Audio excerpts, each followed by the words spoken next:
le métier des sexos.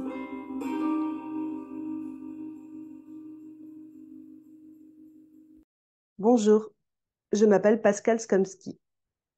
Je suis sexologue depuis 2019. Et il y a quelque temps, j'ai eu plusieurs demandes de partage, d'interviews de la part d'étudiants qui voulaient comprendre c'était quoi mon métier.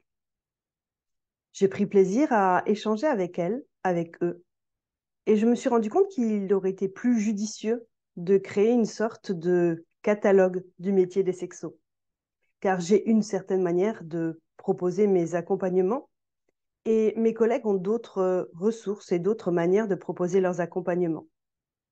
C'est dans cette idée-là que j'ai proposé de créer le métier des sexos. Le métier des sexos, c'est un ensemble d'interviews de différents professionnels de l'accompagnement, de l'intimité, de la sexualité, du couple. Au fur et à mesure de ces entretiens, vous allez découvrir différentes personnes avec différents outils. Ça a été très riche et très joyeux pour moi de mener ces enquêtes et de découvrir l'univers de tous mes collègues. Ça a été très joyeux également de me rendre compte qu'il existait tant de thérapeutes différents que de patients, clients ou personnes qui pourraient être accompagnés. J'espère que vous prendrez autant de plaisir que moi à découvrir ces interviews. N'hésitez pas à laisser des commentaires en dessous, n'hésitez pas à partager. Il est intéressant, selon moi, de faire découvrir ce nouveau métier qu'est le métier des sexos.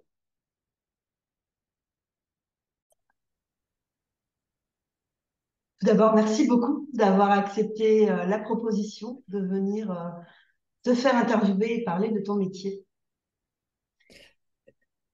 Eh ben, Et, avec plaisir, c'est toujours un plaisir d'en parler, ouais. et tout d'abord, vraiment la question toute bête, est-ce que tu pourrais te présenter avec ton nom, ton prénom et comment tu te dénommes au niveau professionnel? Ok. Donc, je m'appelle Pierre Pétillot, je travaille à Vannes, je suis ostéopathe, ça c'est ma formation de base. J'ai une double activité au sein de mon cabinet, c'est-à-dire que je suis ostéopathe d'un côté et de l'autre côté, je fais de la thérapie et les deux tissent ensemble quand c'est possible. Voilà. Et il m'arrive de recevoir des personnes aussi pour des problématiques sexuelles. Super. Donc, du coup, effectivement, c'est chouette de pouvoir avoir le point de vue de chacun. Et là, du coup, bah voilà, en travaillant à travers le corps et à la fois à travers la sexo, à mon avis, tu auras une approche peut-être un peu différente d'autres personnes que j'ai pu interviewer jusque maintenant. Ok, très bien. Du coup, ton parcours professionnel au départ, c'est quoi alors? Alors, mon parcours professionnel, j'ai fait des études d'ostéopathe pour commencer. J'ai commencé par ça. Ensuite, au bout de 5 ou 6 ans de pratique à peu près, j'ai commencé à me former à deux choses en parallèle. Je me suis formé en hypnose et thérapie brève et à l'approche sexo-corporelle, voilà, qui est une approche sexologique qui se Et donc, développe, qui s'est beaucoup développée au Québec et puis en Suisse et en France maintenant. et donc, toi, tu es directement, du coup, parce que dans mon imaginaire, je ne sais pas Oui. pourquoi, ostéopathe, c'était d'abord kiné, médecin ou autre. Toi, tu es directement en fait rentré dans la filière ostéopathe. Ouais, je suis directement rentré en ostéopathie. En fait, l'ostéopathie, on peut y accéder aujourd'hui post-bac sans aucun problème. Après, moi, je viens d'une famille qui est baignée dans le médical avec une mère pédiatre et un père ostéopathe et voilà, c'était assez évident. Voilà, là, j'ai pris cette voie-là, quoi. Ouais.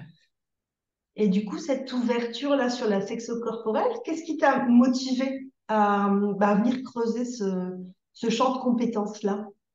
Bah, écoute, ce qui m'a motivé, c'est en premier lieu, hein, c'est que j'avais quand même quelques personnes qui venaient me voir en tant qu'ostéopathe pour des problématiques sexuelles. C'est quand même pas si rare D'accord. d'avoir des demandes. Et en plus de ça, moi, je travaille beaucoup en viscéral. J'ai une approche qui est très axée sur l'ostéopathie viscérale. Et donc, voilà, on n'est quand même pas très loin de la zone. Et les gens, sachant que je bosse de manière un peu particulière et que je suis pas focalisé uniquement sur la structure musculo-squelettique, pouvaient être amenés à me poser des questions par rapport à ça et à amener leurs problématiques, etc. Donc là, j'avais des limites. Et puis voilà, c'était aussi un domaine qui, sur le plan personnel, est venu me nourrir aussi. Donc, il y a un peu les deux. J'entends ce côté développer des connaissances pour mieux accompagner et puis répondre aux demandes des clients, et puis développer aussi des connaissances personnelles et puis Exactement. continuer Oui, à oui, c'est quelque cheminer, chose. quoi. Ce sont des apprentissages qui sont aussi venus nourrir mon intimité. Et c'était quelque chose qui pouvait m'attirer aussi. Ouais. Et du coup, tu as parlé également de l'hypnose. Pour toi, c'est complémentaire finalement dans cette structure d'accompagnement que tu proposes? Oui, je dirais même que c'est essentiel en fait, parce que je me suis formé à l'hypnose à la base. Je me suis dit, ah tiens, si je connaissais un peu l'hypnose ericksonienne, je me suis dit, tiens, c'est peut-être que ça pourrait aider les séances à être un peu plus, à faire un travail un peu plus en profondeur, qui tienne plus dans le temps, etc. Donc mon idée à la base était de mixer un peu les deux. J'ai découvert surtout la puissance de l'hypnose conversationnelle et que c'était là-dessus qu'il y avait un intérêt majeur au niveau de l'ostéopathie, euh, et également dans le travail de questionnement pour aider les gens à cheminer dans les éventuels liens qu'ils peuvent faire entre ce qu'ils vivent dans leur vie, sur le plan émotionnel parfois, et aussi ce qui se passe dans leur corps.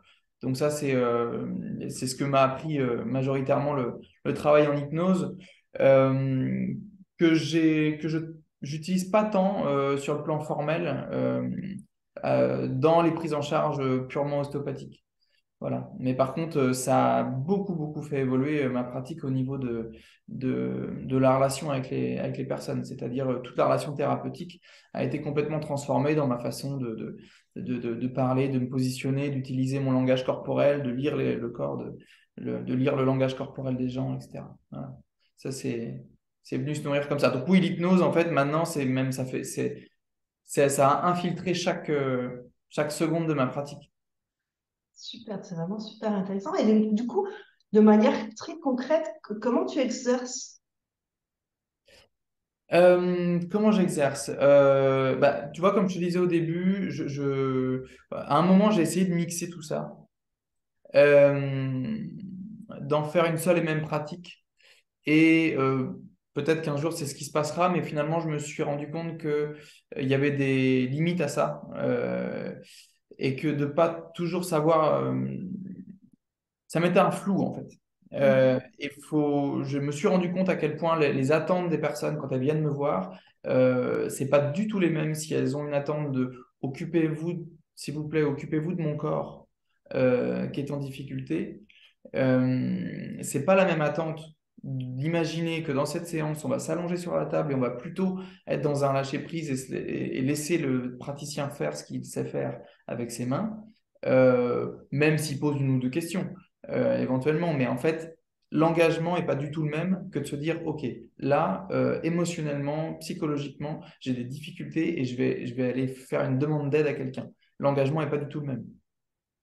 Et donc, dans ton organisation de planning, du coup, tu as des créneaux plus Oui. ostéo, manipulation ou voilà, pratique avec les mains, et des créneaux plutôt finalement entretien thérapeutique et puis accompagnement sexologique, c'est ça? Exactement ça. En fait, j'ai deux couleurs dans mon agenda, tout simplement. Voilà, du bleu et du orange. Et en fait, les personnes peuvent prendre le créneau qu'elles veulent. En fait, il n'y a aucun problème. Je peux switcher de l'un à l'autre. J'ai pas de demi-journée. D'accord, il n'y a pas des journées dédiées, mais les gens viennent en disant qu'est-ce qu'ils en attendent. C'est exactement ça. Voilà. Ouais, c'est tout à fait ça. Que ce soit qu'ils prennent rendez-vous sur Internet ou en m'appelant, en règle générale, ils me précisent ça. Ok. Voilà.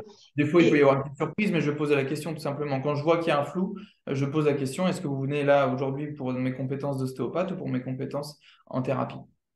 oui, j'entends que du coup, il y a eu un travail sur toi aussi pour éclaircir tout ça et puis pour pouvoir le poser de manière Oui, lisible pour les personnes en face. exactement. D'ailleurs, c'est depuis que mon intention à l'origine était de pouvoir passer de l'un à l'autre et du coup de faire un espèce de mix. Et en fait, c'est en ayant cadré les choses et séparé que ça devient plus facile de passer de l'un à l'autre. Super. Quand les limites sont claires. Et du coup, si je comprends bien, tu es à ton compte, c'est ça? Oui, je suis à mon compte. Ouais. Je Donc suis à... complètement libéral et du coup complètement ouais, autonome dans le... complètement libéral, ouais. Complètement libéral. Ok. Que ce soit dans. Ouais, oui, oui, c'est ça. Ouais. pour toi, quelles sont les compétences nécessaires que tu as dû développer justement pour proposer tout ce que tu proposes actuellement? Euh, je vais enfoncer les portes ouvertes, mais c'est comme ça. Franchement, je crois que enfin, moi, mon moteur personnel majeur, c'est la curiosité. Ça va même, bon, je pense qu'il y a une empathie qui est forte chez moi, qui est présente, voilà, mais ça, je suis loin d'être le seul. Vraiment, ce qui caractérise, je crois que c'est ma curiosité. J'ai un goût à apprendre, à découvrir et ensuite à partager ça. Ça, c'est quelque chose qui m'anime, mais depuis toujours, depuis que je suis tout petit. Donc c'est ça ce moteur de du coup aller chercher encore un tout petit peu plus loin. C'est ce que j'ai Exactement. entendu voilà dans développer des connaissances, pouvoir faire des Ouais. passerelles.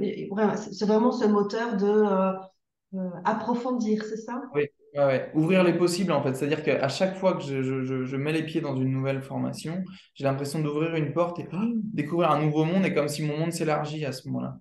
Et que ça, après, je vais aller en récupérer le maximum de choses. Je vais venir me nourrir et personnellement et professionnellement et ensuite ça va me permettre de le partager.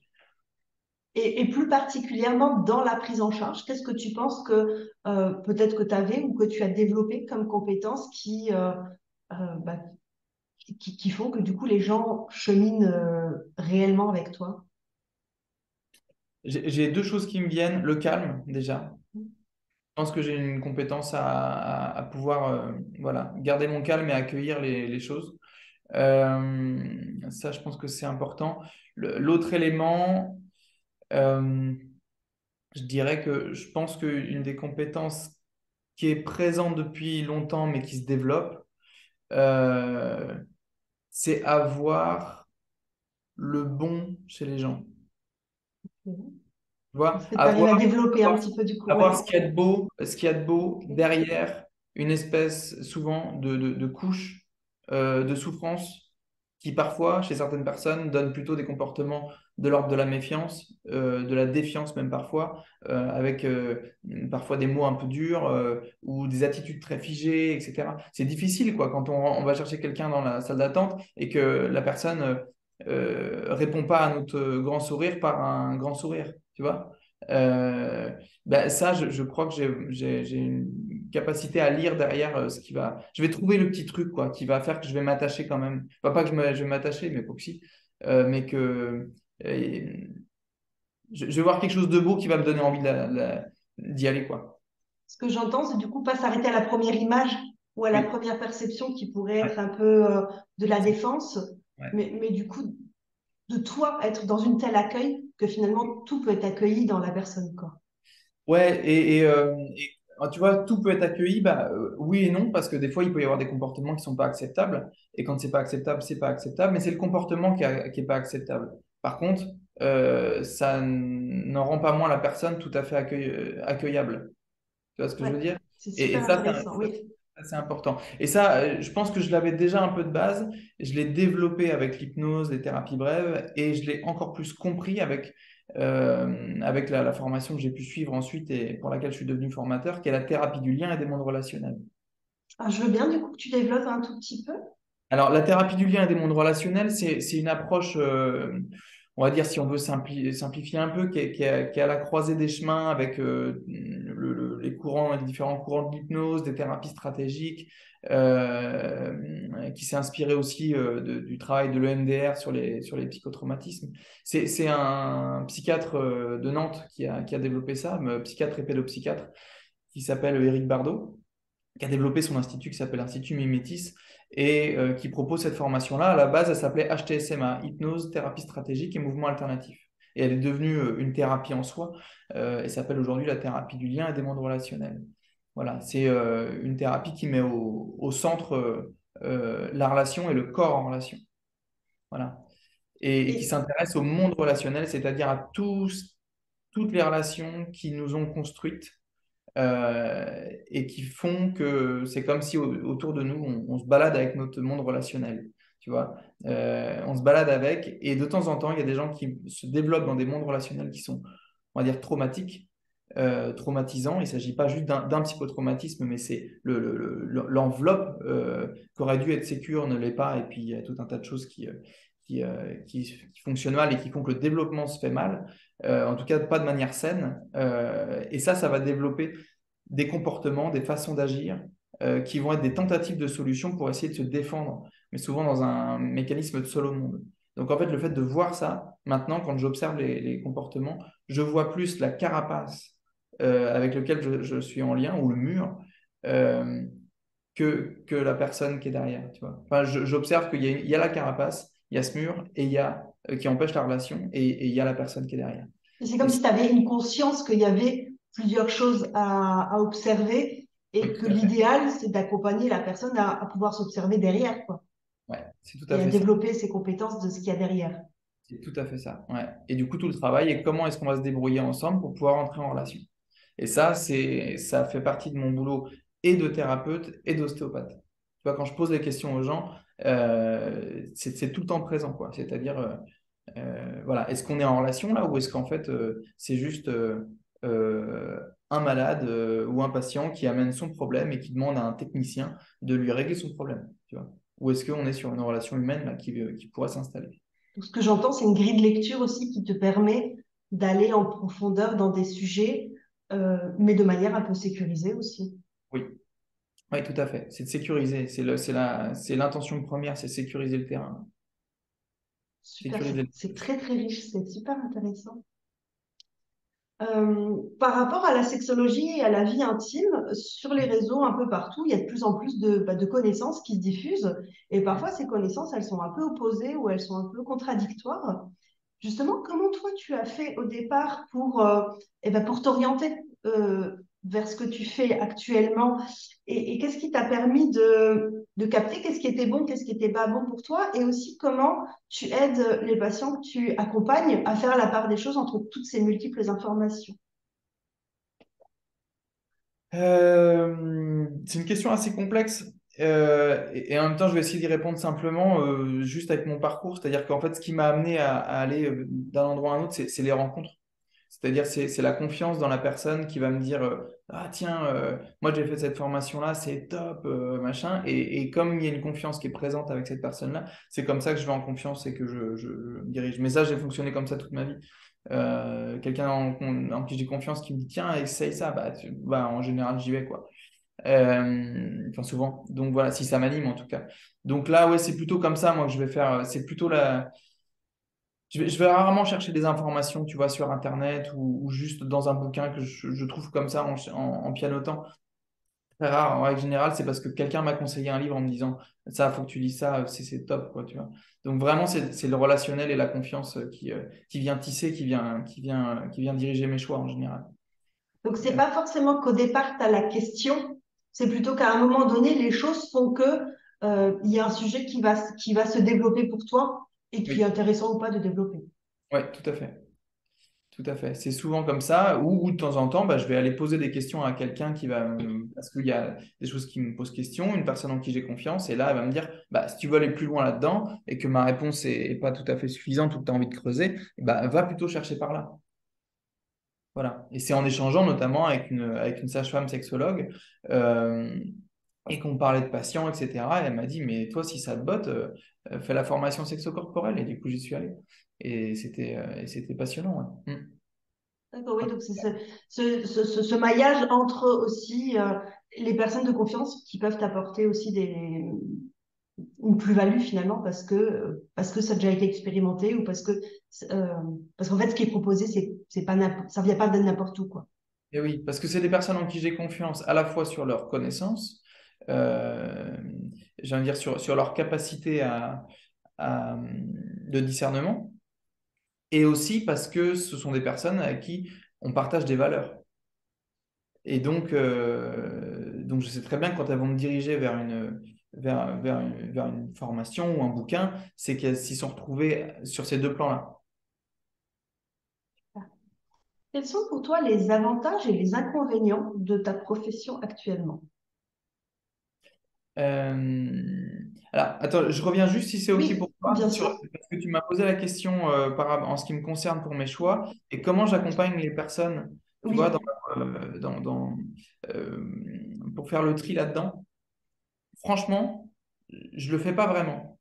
le tri. C'est-à-dire que j'évite de me placer, parce que le problème, c'est que toutes les informations qu'on trouve relèvent beaucoup des croyances.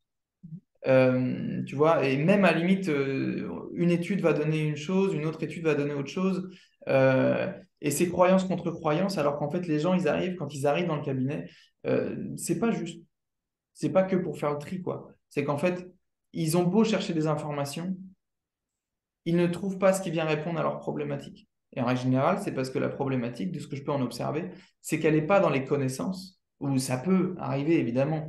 Ça arrive qu'il y ait des connaissances qui soient à recadrer, mais bien souvent, ils ont déjà trouvé les solutions avant. Et la plupart du temps, ce que je peux en observer, moi en tout cas dans mon cabinet, c'est que la problématique, elle est relationnelle. Elle est dans la difficulté de s'accorder avec l'autre en tant que personne et de corps à corps. Donc, ce que tu dis, toi, c'est que souvent, les gens, quand ils viennent te voir, ils ont déjà fait ce travail un peu de critique des préjugés, des stéréotypes, des choses comme ça. Et par contre, ils savent pas quoi en faire. Oui, ça peut arriver. Ouais, ça peut vraiment arriver que ça se passe comme ça. Alors des fois, ils arrivent brut de décoffrage, hein, vraiment, ils ont fait aucune recherche, etc. Mais c'est assez rare quand même. Aujourd'hui, c'est assez rare que les gens ils aient pas déjà pianoté et puis qu'ils aient vu trois, quatre infos contradictoires. Ils disent bah je sais pas où me situer ou Hmm. voilà et même les trois, quatre trucs que j'ai vus, j'ai essayé, ça marche pas. Bon bah qu'est-ce qu'on fait? Et en fait la problématique est ailleurs en règle générale. Elle n'est pas sur un problème de connaissance, c'est ce que je veux dire. De ce que tu vois, voilà, de ce que tu vis, finalement, c'est pas tant là la problématique. C'est Exactement. qu'est-ce que j'en fais après. Donc, je fais très attention à ne pas dire en séance, bah, ça c'est vrai, ça c'est pas vrai. Enfin, tu vois, je suis qui pour dire ça, quoi, tu vois. C'est d'ailleurs pour ça que je me définis pas comme sexologue, tu vois. Je, euh, je vais me définir comme un thérapeute qui accompagne les gens dans des problématiques sexuelles, mais j'axe beaucoup plus sur le relationnel que sur la connaissance de la sexualité humaine, c'est-à-dire la sexologie vraiment au sens propre du terme, tu vois. Et du coup, pour moi, quand on parlait de compétences, c'est une sacrée valeur ce que tu mets là en lumière, de dire ben, effectivement ce côté humble et de pouvoir accueillir euh, de manière simple et de manière euh, au fur et à mesure finalement la personne. Mm. Oui, oui, tout à fait. Tout à fait. C'est la personne dans ce qu'elle vit, quoi. Et en fait, c'est unique et c'est des histoires d'accordage et de désaccordage ou d'incapacité ou de difficulté à s'accorder, comme dans une danse, quoi. En gros, c'est comme la danse. Quelqu'un peut venir me dire, j'ai regardé tous les tutos possibles et imaginables du tango. Plus on me donne d'informations et plus j'ai l'impression que je ne sais pas faire. Et puis quand j'essaie de le faire, je me dis, mais je suis nul. Et puis du coup, je vais chercher plus d'informations. Et puis je reviens. Et puis je sais encore moins danser le tango. Je suis encore plus raide. Je suis encore, voilà, etc. Bon, bah moi, mon boulot, ça va être de prendre la personne par la main, et puis de lui montrer comment est-ce que ça peut s'accorder dans la relation, en fait. Donc, enfin, pas de lui montrer, c'est de l'accompagner en tout cas, ou de lever les blocages, de l'aider à lever les blocages. Qu'est-ce qui fait obstacle au fait que les corps n'arrivent pas à s'accorder, quoi? Tu vois. Et un Et ce que j'entends, c'est à la fois mettre de la connaissance, mais à la fois revenir à l'intérieur. Enfin, il n'y a pas que la tête qui est agitée finalement, mais il y a aussi finalement, et c'est vraiment la base finalement de l'ostéopathie aussi, c'est comment le corps il peut remettre une fluidité et puis être dans une justesse pour la personne. Oui. Et que quand les conditions sont réunies, c'est-à-dire les conditions suffisamment, que la relation qui se met en place est suffisamment sécure, euh, alors le corps rentre de lui-même dans plus de fluidité. Donc je veux bien revenir du coup sur quels sont les Oui. avantages et les inconvénients selon toi de ta profession. Quand tu parles de ma profession, tu parles de ce mélange ostéopathie. Ouais, ouais, je trouve que voilà, pour moi, c'est une grande richesse et effectivement, du coup, je trouve réellement que c'est une profession à part entière qui mélange en fait toutes ces technicités et toutes ces connaissances et cette vision aussi qui est propre à toi, du coup. Oui, oui, oui. Je dirais que bah, les avantages, c'est qu'il se passe quand même des choses fabuleuses en termes de relations humaines. Quand les choses se fluidifient pour les personnes, que ce soit corporellement ou émotionnellement, enfin, quoi, c'est la même chose, mais quand les choses roulent, c'est quand même, je ressors avec beaucoup d'énergie, quoi. Euh, L'ostéopathie en tant que telle est très agréable à pratiquer, je trouve. C'est un espèce d'état un peu méditatif et cette concentration dans ce qui se passe sous les mains, il y a vraiment il y a un vrai plaisir à travailler, quoi. Ça, c'est très net. Euh, ouais, je dirais ça. Dans la relation humaine, c'est quand même assez fort ce qui peut se passer parfois, voire souvent. Après, les inconvénients, c'est que c'est très exigeant, je trouve. Les deux pratiques sont très exigeantes. C'est-à-dire que faire la fête tout un week-end et finir à midi le dimanche matin, bah non, le lundi, ça ne marche pas, quoi. Ça Euh, demande une hygiène personnelle finalement. Ouais, ouais. Euh, Et si on déborde, on paye, quoi. C'est beaucoup plus dur parce qu'on est moins connecté à ce qui se passe dans notre corps. Euh, et voilà. Et donc, il y a une exigence sur le plan de la présence parce qu'il faut une présence du matin 8h30 jusqu'au soir 19h30 et qu'il faut faire le boulot pour qu'en fait bah, notre présence soit tout le temps la même et l'attention soit optimale. Tout le long de la journée. Ça, c'est peut-être un peu l'inconvénient. On ne peut pas se reposer en se disant, oh, voilà, je vais me faire, je vais m'occuper d'un petit tableau Excel qui ne va pas me prendre pas trop d'énergie. Et puis, les trucs qui me demandent beaucoup de jus, je les reporte à plus tard. Bah non, en fait, quand la personne est là, on est face à du vivant et c'est de la présence permanente. Je dirais que c'est peut-être ça un des inconvénients, entre guillemets. Et en même temps, c'est aussi un avantage parce que c'est un des très bons moteurs à faire gaffe pour faire gaffe à son hygiène de vie. Donc voilà, je ferais peut-être moins attention à mon hygiène si j'avais pas un travail aussi exigeant. Je dirais ça. Et puis je dirais aussi c'est pas vraiment un inconvénient, il y a toujours des avantages dans les inconvénients, mais je dirais que plus on avance, plus on progresse et plus c'est les cas complexes qui viennent nous voir. Donc, on est allé se former pour, pour se dire je vais plus facilement soigner les gens que je vois, donc en fait, je serai moins claqué. En gros, mon boulot va être plus facile puisque je sais faire plus de trucs. Euh, et en fait, non, le boulot est pas plus facile parce que les cas faciles viennent moins et les cas complexes viennent plus. Vous voyez? c'est vraiment, oui, c'est chouette comme observation, effectivement, qu'à un moment donné, le public change au fur et à mesure de nos compétences ou Oui. au fur et à mesure de ce qu'on peut proposer ou aussi au fur et à mesure de ce qu'on a encore à travailler ou à développer ou à élargir comme connaissance. Exactement ça. Ouais, c'est vraiment, les personnes viennent nous chercher là où elles viennent nous chercher dans nos angles morts, quoi. Donc voilà. Et donc évidemment, il arrive quand même régulièrement d'avoir des séances qui peuvent impacter, quoi. Voilà. Qui peuvent, en tout cas moi en ce qui me concerne, qui peuvent m'impacter encore et faire que ça va me creuser, ça va me demander besoin de supervision. Et donc ça ne s'arrête jamais en fait.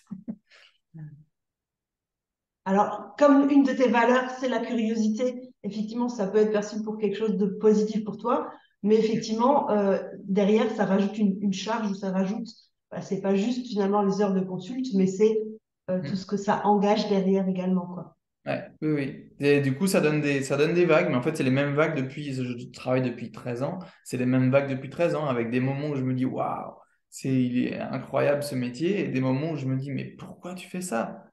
Pourquoi tu t'infliges ça, quoi? Tu vois? Et puis ah, t'es nul, enfin, t'es pas bon là. Regarde, cette personne-là, elle a annulé son rendez-vous, c'est que t'as pas fait le job. Est-ce que tu es légitime, etc. Et puis 15 jours plus tard, il y a des retours qui vont faire dire, bah oui, mais évidemment que je connais mon boulot, je fais du mieux que je peux. Il y a moins bon, il y a meilleur. Euh, et que c'est même plus une histoire de compétences, c'est que voilà, et waouh, ce métier est génial. Donc en fait, ça fait des vagues tout le temps. En tout cas, en ce qui me concerne.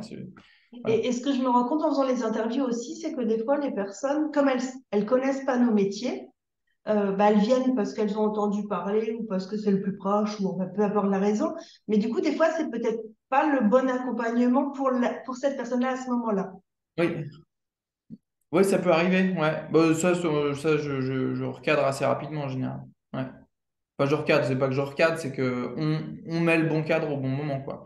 Et si je suis pas la bonne personne ou que c'est pas le moment, bah, on va se mettre d'accord. Donc voilà, j'ai des gens, des fois, ils me disent, oh, bah, je voudrais de l'hypnose pour travailler ce truc-là. Puis en fait, la motivation est pas top, top. Mais on n'y est pas du tout, quoi. Oui, bon, ouais, en fait, c'est vrai qu'une petite séance d'ostéo me ferait pas plus de mal, hein. Ok. Et puis hop, on va basculer, par exemple. Voilà. Donc, mais ça, c'est du questionnement, ça. Quel serait, selon toi, quels sont les conseils que tu donnerais à un étudiant ou une étudiante qui aurait envie de s'orienter comme toi dans cette spécialisation-là, de faire à la fois du corporel comme ça, à la fois de l'accompagnement? Euh, tu parles d'étudiants, genre quelqu'un qui est au lycée, par exemple, ou tu parles de... Ouais, d'étudiants qui se posent une question, qui se dit finalement, ouais, ça m'intéresse bien de travailler cette approche-là, ou en tout cas, voilà, de venir accompagner dans de l'intime, et puis pourquoi pas développer d'autres compétences. Qu'est-ce que tu conseillerais, toi? Euh, pour ce qui est d'accompagner les gens dans l'intime, ce que je conseillerais, c'est surtout ne pas se cantonner à uniquement une formation en sexo. Ça me paraît fondamental. Et c'est important de se former, de faire un DU ou une formation sexo-corporelle ou une formation, j'en sais rien, en sexo-analyse. Enfin, tout est OK, en fait, toutes les approches ont des apports intéressants. Euh, mais je conseillerais de se former à d'autres approches qui ne travaillent pas que là-dessus, surtout dans toutes les approches psycho, émotionnelles, etc. Et de ne pas mettre juste la sexologie, la sexualité dans une case où les gens viennent pour la sexualité, donc on va leur donner des outils. Ça, c'est pas OK pour moi. C'est pas OK parce que ça vient, on commence, on risque de se faire agent de normalisation dans le monde dans lequel on est, tu vois, qui pour moi est complètement dysfonctionnel dans la façon dont on aborde la santé sexuelle. Donc voilà, où on parle des performances beaucoup plus que de l'intime, donc ça c'est pas OK. Mais pour parler de l'intime, c'est pas toujours en sexologie qu'on va forcément parler de l'intime. On va parler des pathologies, on va parler des compétences corporelles, on va parler de tout un tas de choses. Mais par contre, le développement de l'intime dans le relationnel avec l'autre, il se développe sur bien d'autres choses que la sexologie. Et la sexualité émerge d'une qualité relationnelle. Enfin, une sexualité saine, pour moi, enfin saine, oui, saine, va émerger d'une qualité relationnelle euh, sécure, bonne, etc. Et que du coup, ça vaut le coup d'aller se former à d'autres choses. Donc, ça peut être se former aux thérapies brèves, ça peut être de se former euh, aux approches humanistes, ça peut être tout un tas de choses. Voilà. Ou aux approches purement corporelles aussi, c'est-à-dire que aller se former en kiné, en massage, voilà. Mais d'aller chercher d'autres, voilà, pas tous ses œufs dans le même panier, quoi. Ce que j'entends, c'est une complémentarité, quoi. Qu'effectivement, c'est une porte ouverte, mais il y a d'autres choses à rajouter pour que ce soit complet. Exactement, exactement. Sinon, on sort, on sort la sexualité de, d'un ensemble qui est l'expérience humaine. Et on la met à part et on continue à saucissonner comme la médecine a tendance à le faire avec un cardiologue qui s'occupe que du cœur, un pneumologue qui s'occupe que des poumons, etc., etc. Et ce qui n'est pas tout à fait la philosophie de l'ostéopathie déjà. Voilà. Pour conclure, du coup, tu l'as déjà commencé à le faire, mais c'est pas grave, je vais te le poser quand même. Est-ce que tu aurais un mot, une phrase ou un concept qui résumerait soit ta vision de la sexualité, soit ta vision de la vie intime? Oui, bah écoute, tu vois, avec le docteur Bardot, là, Eric Bardot, on a développé une approche en sexothérapie qui s'appelle la sexothérapie relationnelle, où justement on axe notre attention majoritairement sur la relation avant de s'intéresser aux compétences corporelles uniquement des personnes et aux apprentissages. Euh, Tu vois, la définition de la santé sexuelle qu'on propose, qui est différente hein, clairement de celle de l'OMS, et moi qui me va bien et qui me parle beaucoup, c'est que on va considérer que la santé sexuelle, c'est pouvoir jouer avec la sexualité dans une relation sécure. Et quand je dis jouer, vraiment, j'utilise ce terme volontairement. C'est un jeu, quoi. Et c'est un jeu relationnel, c'est-à-dire que dans un jeu, on n'est pas seul avec soi-même. Il y a l'autre, soit sur le plan imaginaire, soit sur le plan physique, mais l'autre est présent dans un jeu. Sinon, c'est plus un jeu. Donc, donc pour moi, on est dans le jeu et on est dans le, dans le ludique, quoi. Dans le ludique autour du plaisir, etc. Et que ça ne peut émerger que dans le cadre d'une relation sécure. Sinon, sinon j'ai envie de dire, chacun se masturbe avec l'autre, mais on est chacun dans notre bulle, quoi. Voilà. Donc pour moi, c'est ça. Je dirais que la santé sexuelle, c'est pouvoir jouer avec la sexualité dans une relation sécure. C'est une super phrase qui condense plein de concepts et plein de choses, effectivement, qui presque mériteraient 3 heures pour se développer en finesse, mais effectivement, c'est très pertinent comme phrase qui inclut plein de choses. Et oui, et je préciserais même, tu vois, quand je dis dans une relation sécure, il faut dire une relation sécure à quoi? Parce qu'on est toujours en relation avec quelque chose. Donc je dirais, dans une relation sécure à soi, au monde, au monde des représentations, des croyances, etc., et à l'autre. Voilà. Et c'est ces 4 relations-là qui, euh, qui méritent d'être fluides pour pouvoir vivre une santé sexuelle, une sexualité épanouissante, à mon sens. Je te remercie vraiment beaucoup pour tous ces partages, pour tous ces échanges. J'espère que voilà, les gens qui regarderont seront aussi intéressés que moi. Merci d'avoir pris du temps et puis merci d'avoir élargi encore ce panel des métiers des sexos, quoi. Eh ben, grand plaisir. Merci beaucoup pour ce temps passé.